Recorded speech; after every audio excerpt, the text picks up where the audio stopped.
Hello, yes, salam and welcome back to Mamu TV. Hari ni kita ada di Subang Jaya Medical Center ataupun Sime Darby Medical Center. Kita nak bicara seorang doktor ni, kita nak tanya pendapat dia pasal besok MCO akan bertukar jadi CMCO, Conditional MCO, di mana company-company semua dah boleh pergi balik kerja dah. So kita nak tahu apa pendapat doktor dari segi kesihatan dan sebagainya atas perkara ni. Jom kita pergi tanya doktor tu. First of all, doktor, terima kasih lah Sama-sama. kerana setuju untuk bersama-sama dengan kita pada hari ini. Sure. Doctor, can you tell us a little bit about yourself, doctor? Sure. Hi, my name is Dr. Sanjay. I'm a pediatrician in SGMC and I'm excited to share information with you guys tentang masalah COVID-19 ni. And I think apa yang saya akan cuba terangkan adalah dari segi the government's recent decision untuk berhentikan MCO, at least have a control MCO. I've been working dekat SGMC for the last 15-16 years now, and sebelum tu saya kerja dekat Hospital Kuala Lumpur, and I did all my training dekat in the UK. My pengalaman adalah kebanyakan dengan kanak-kanak ada masalah respiratory, and that's about me. Sekarang ni doktor, ada isu yang tengah hangat ni ialah MCO akan berubah kepada CMCO, Conditional MCO, di mana perniagaan-perniagaan semua dah boleh pergi balik dah pada kerja, daripada boleh start balik kerja. Dan ada juga sesengah yang berpendapat yang benda ni tak bagus lah, pasal COVID ni tak hilang lagi. Ada juga yang bimbang yang keadaan akan lebih teruk kalau kita buka balik MCO ni ataupun Conditional MCO ni. Apa pendapat doktor tentang perkara ni? I think kebanyakan Malaysians sekarang ni have been staying for almost 6 weeks kat rumah, and there's a lot of anxiety and worry about whether to lift or not to lift. Saya rasa perkara ni bukan senang kita just nak give you a defined date and tell you everything's over.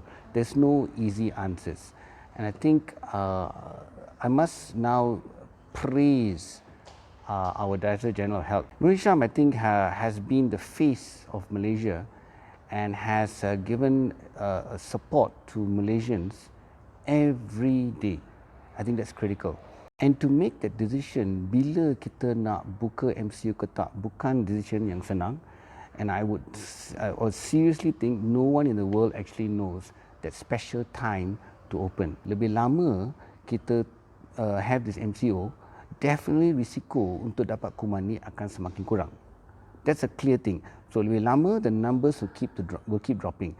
To give you an idea, pada masa kita mulakan saya rasa MCO tu dekat pertengahan bulan 3, the peak saya rasa was the first week of April. So first week of April we're getting about 200 something cases per day. Kita extend MCO and sememangnya dapat menurunkan that graph. I don't know the exact figures. Saya rasa it's almost 60, 70 now. So there's a steady decline. So that'll be one important measure. And I think like that, the Director General of Health and his team will look at a number of measures sebelum mereka advise the government bila sepatutnya kita nak buka. Because conversely, lebih lama kita tutup, people are going to suffer. Economy is going to suffer. Coronavirus is just one infection. Many parents, many of my patients yang memang sepatutnya dapat vaksinasi yang wajib rather, tak datang. Kerana mereka tak dapat vaksinasi yang wajib, apa yang akan berlaku adalah mereka akan lebih risiko dapat kuman-kuman macam ni. Tapi mereka takut datang, takut kena COVID. But you must understand things like diphtheria, tetanus, polio, Haemophilus influenza, pneumococcus, rotavirus. Kuman-kuman ni kita jumpai selalu dan kita sepatutnya mesti elakkan. And the only way to elakkan is to vaksin. Tapi tanpa vaccination, tanpa mereka datang untuk buat vaccination, mereka memang risiko kena semua ni. So that's the other end of it. Selain dari itu, ibu apa pun, if they don't work, they don't earn money, it's going to affect their health in many ways. And I'm not just talking about food on the table. I'm talking about mental health, especially the aged. These are high-risk people. So I think it's a fine balance. I would think that the things they would look out for untuk kita, for example, decide bila kita nak lift the MCO, would be first to look at numbers. If we see a steady drop, I think they'll be reassuring that we're doing a good job. The second thing would be in terms of monitoring. So it's very important masa kita lift, the government, the Ministry of Health should have the capacity to diagnose, to test, to isolate, to treat effectively. So if we have that capacity, the second we see a step up, we will straight away act upon it, not wait for it to blow out. What we don't want to see is simply this. We don't want to open, get a big jump and then tutup balik. And then you reduce and then buka balik. And then a big jump again and tutup balik. We don't want that. Definitely, no matter what happens, pada masa kita buka, there will be a tick. We will have a rise. But our job is to ensure that rise is controlled, it's manageable. And I think the government, in my mind, has done an excellent job. The Director General of Health has done an amazing job, because part of what we can do to reduce this risk is, I think, empowering Malaysians. And he does that by talking to us every day. He does that by engaging with Malaysians every day. That empowers us. That allows us to very carefully monitor social distancing, hand hygiene, simple things like this. One of the other ways, I think, when the MCO lifts is to also look at what we as Malaysians can do to reduce our risk. And that would mean, first and foremost, adequate sleep. That has clearly shown to improve our overall health. Eat healthy, eat well. That has shown to improve our overall health as well. It also means adequate physical exercise. And I know the control opening is partial. So things like main football pun susah. But other things you can do, so jogging. So the government be very careful, bukan buka sepenuh, buka separuh. And then tengok apa yang berlaku lepas ni. If things are manageable, sikit demi sikit kita akan buka. So that's very important, bukan just buka semacam tu. So exercise, eating well, sleeping well, I think is critical.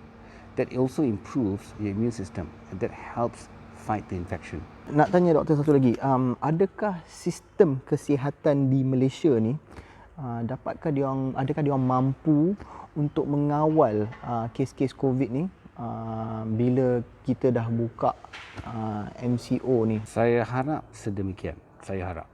I think the statistics menunjukkan kebanyakan kes-kes itu di bandar, di mana ramai orang duduk berdekatan. So that's expected. So Selangor, Johor, Penang, those are the hotspots lah kira untuk mereka dapat semua ni. So I think the government has memang adequate resources. Especially what we've noticed in this last couple of weeks is that not only there's a significant drop dari segi new cases yang kita ada, but also there's a significant increase of children or of patients yang recovering from COVID. So that's the good news, all right? At the same time, I think we have learned from Singapore, di mana kebanyakan daripada kes-kes yang dia ada tu adalah daripada foreign workers, and we have the same problem dekat Malaysia. So I think it's also important masa kita buka, the government continues to have something called active surveillance, di mana kita just tak tunggu orang tak sihat. Kita pergi ke tempat di mana ramai orang duduk setempat dan pergi test mereka, menentukan adakah mereka ada hal-hal COVID macam ni ke tak. Kalau kita dapat awal diagnose, awal isolate, awal buat contact tracing, then we can significantly kurangkan risiko mereka merebak semua kumpulan ni. So that's active surveillance ni mustahak. And I think definitely the DG dah cakap semacam tu, and they are actively doing it. Kudos to all the healthcare workers. I think they are working so hard, not just in treating pesakit yang datang ke hospital, but also going out to the community, meeting people, educating people, testing people. So that's really, really important. I wish Malaysians can lend their support. And the healthcare workers are talking about all our ambulance drivers, all our allied health workers, semua our nurses. They do a thankless job. They work so hard, and kita datang balik ke rumah kepada keluarga kita yang memang mereka pun risiko kena semua ni. So we also do our best to ensure that our families also don't get affected. But rest assured, I think our healthcare di Malaysia I believe is really one of the best in the world. And that's why we are doing so well compared to our neighbours, and I'm glad to say that. Adakah pembukaan MCO ni ataupun menukar MCO ni kepada conditional MCO di mana orang dah boleh pergi balik kepada bekerja dan sebagainya akan sejurus membawa kita terus ke the third wave lah, so to say, di mana kes-kes akan meningkat dengan mendadak? I feel every time kita buka MCO, and this is not unique to Malaysia, benda ni is universal. Any country yang buka sememangnya akan meningkat. Our job is to control that. Our job is to make sure that we manage to actively surveil, actively diagnose, isolate, contact tracing, treat. That's our job.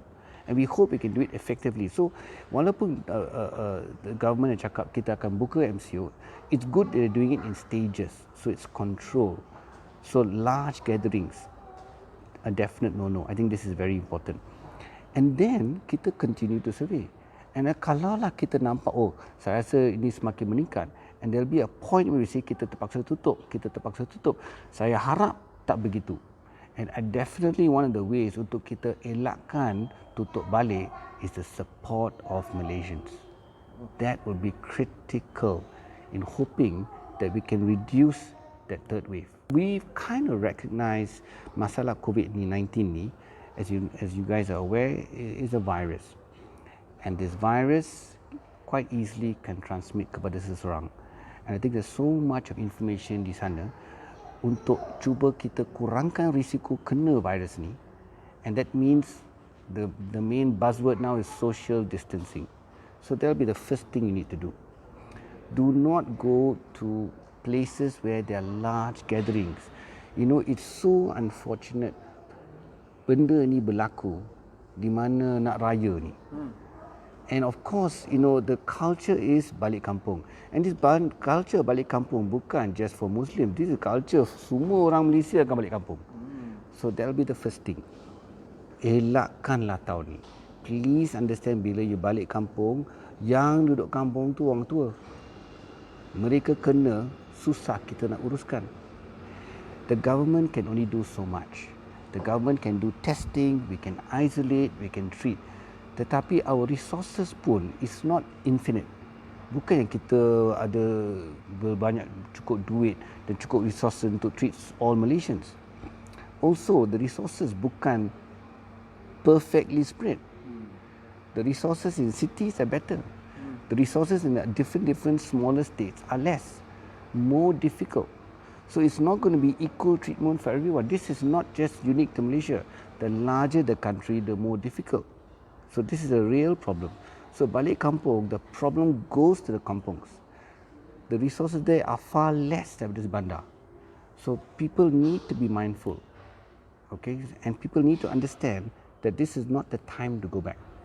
This is the time to stay safe, stay home. They truly and genuinely love their parents and the grandparents, stay home.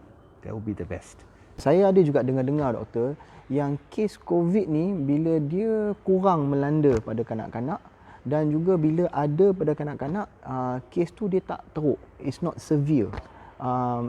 First of all, nak tanya doktor, adakah itu benar? Dan yang kedua, kalau benar, why is that so? Kenapa? Yeah, that's actually very, very interesting and excellent question. The short answer is we don't really know for sure. Mengapa kanak-kanak kurang?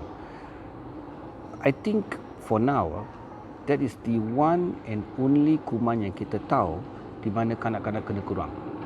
Every other kuman known to man, risiko kanak-kanak tu lebih tinggi kerana pertahanan semula jadi untuk kanak-kanak tu memang kurang. So senang mereka kena kuman-kuman macam ni, except COVID-19. And kita rasa one of the reasons mungkin kanak-kanak kurang kena adalah disebabkan paru-paru mereka kekurangan satu reseptor, nama dia an ACE receptor. And you can imagine it's like a pintu untuk kuman tu masuk kepada paru-paru kita. Pintu itu untuk kanak-kanak tak cukup kerana kita belum cukup matang lagi. So sebab itu susah sikit kuman masuk paru-paru kanak-kanak berbanding dengan dewasa. This is only a theory, difficult to prove. But we do recognise kanak-kanak kurang 1-2 tahun dan kanak-kanak lebih 18 tahun risiko tu semakin meningkat. Antara 1 dengan 18 memang kurang. There are reports kanak-kanak meninggal, but it's very rare. And I think it's really fortunate kanak-kanak tak kena. But conversely, apa yang kita nampak mungkin kanak-kanak becomes the spreaders, di mana mereka tak dapat kuman tapi mereka senang merebak kepada dewasa. Dia menjadi pembawa, exactly. And yang kita takut adalah cium grandparents lah, itu di mana mereka boleh kena. So I think on one end, we are happy mereka tak kena kuman kuat. On the other hand, mereka pembawa. So that's a worry. One of the things I noticed di klinik saya recently is small children, infants, pakai mask. I think we will want to first of all advise parents, certainly kanak-kanak kurang 2 tahun, we don't want to advise you to pakai mask sebab kadar pernafasan kanak-kanak itu lebih laju. And apa kita nampak adalah bila nafas, hembus dia keluar tu kebanyakan karbon dioksida. Yang kita masuk oksigen. Dengan mask, they tend to breathe back the carbon dioxide because it's not normal untuk human beings pakai mask. It's not normal. But dewasa we still can because we got larger lung volumes. So we can breathe out and breathe in a bit easier. But children cannot do that. So they can lebih sesak nafas, especially babies. And babies cannot complain. Dia tak boleh cakap, wah sesak nafas. Dia belum cukup matang lagi untuk complain. So it can be dangerous for children, babies, especially under 2. We do not recommend wearing masks. That's the first take-home message, at least for small children. Yang kedua, of course, going to daycare, risiko tu tinggi. And I'm not just talking about COVID. I'm talking about all other infections, influenza, semua tu sekali. So I think, on one hand, kalau mereka tak pergi ke daycare, it is very difficult untuk ibu bapa kerja. So it's difficult. I don't have the answers for that. But we have to look at the ministry for guidance. Kalaulah Ministry of Health cakap, okay, it's time for schools to open, it's time for daycare to open, we should follow the guidance. Because if they don't support. And understand that children, one of the big things that are impacted is education. I think children around the city centre senang sikit. Simply because we've got internet connection, we've got online teaching. But I think only 20%, maybe 30% of Malaysian children dapat belajar melalui e-learning. 70-80% no computer, no phone, macam mana nak belajar? So pembelajaran mereka pun terjejas kalau kita teruskan dengan MCO ni. So it's important that we strike a right balance. Educating children, keeping the community safe, all have got to be done together. Cannot expect government dan DG to buat semua kerja. Kita as Malaysians must understand it and help towards working to defeat this. Okay, final question doktor. Saya rasa ini soalan yang memang orang tertanya-tanya lah ni. Dari segi vaksin. Rasa-rasanya berapa lama vaksin akan ada? Dan bila vaksin dah ada tu doktor, adakah Malaysia akan jadi antara negara yang pertama yang kita akan dapat vaksin ni? Apa pendapat doktor? I think that's also a very good question. And banyak pesakit tanya saya juga. I think first and foremost, let's not focus on the COVID vaccine. Okay, because I don't have the answer for that. Apa yang saya ada jawapan dari segi every other vaccine. Top of the list, if you can, get the influenza vaccine. And I tell all my patients to buat sedemikian kerana simptom influenza, simptom COVID agak sama. Kalau kita dapat influenza vaccine, dia akan kurang risiko kena demam, sesama batuk. Artinya kurang risiko jumpa doktor. So at least do what we can. So the influenza vaccine is important. All the other mandatory vaccines yang wajib, terpaksa buat, mesti buat, jangan tangguh lebih. Ini sangat mustahak. Because once MCO opens dan mereka berdekatan dengan kanak-kanak lain, orang dewasa lain, pergi ke sekolah, masuk ke daycare, risiko dia kena kuman-kuman semua ni. So please get all the wajib vaccines. Do that first. Bila we're going to get the COVID-19 punya vaccine, that in my mind is going to be number one, the game changer. The second, we have an effective vaccine yang dapat kurangkan, give us adequate protection. Then I think life is going to come back to the old normal. But till then, it's the new normal, di mana all these precautions need to be continued. I think in the US, in the UK, Oxford, baru started some vaccine trials. That's going to take 6 months to a year before we even know whether that's going to work or not. All right. The first thing whenever we start, whether it's an ubat or whether it's a vaccine, ke apa, in healthcare, the first thing we want, the first answer kita nak, selamat ke tak? Tak apa kalau tak jalan. Yang kita nak selamat ke tak? Once we answer the question, memang selamat, tak ada hal, baru kita tengok efektif ke tak. Alright. Of course, these trials akan answer both the questions quite quickly. At the point yang kita dapat jawapan dia, at the point yang kita dapat vaksin yang sebetulnya kerja dan selamat, having the vaccine in my mind is going to be very fast. Because dulu, it's the big companies yang develop vaccines. China, Korea, India, they're big players dengan vaksin sekarang. Their ability to create, manufacture vaccines zaman sekarang is tremendous. All we need to give them is a template. Ini adalah cara nak buat vaksin. They have all the equipment to do it. So I think getting the vaccine will be fairly fast. We do not tunggu setahun, setahun setengah, 2 tahun sampai semua penduduk dekat Eropah dapat, baru kita dapat. No, I don't think that's going to be a problem. Our problem is dapat a safe and effective vaccine dulu. Once we are certain about that, manufacturing vaccines today, very fast. So there's very good hope. So what we should do is continue to be very careful, make sure that we follow all the guidelines that DG is talking about, till we get a good vaccine, till we have ubat yang kita dapat pakai to treat the COVID-19. We're just waiting for that. While waiting for the vaccine, benda ni kita mesti teruskan. And I think that's it, Doctor. Thank you very much, Dr. Sanjay. That was really, really awesome. It was you enlightened a lot of us, and we really, really do appreciate. Terima kasih banyak-banyak, Doctor. Please, everyone, tune in to the next Mamu TV.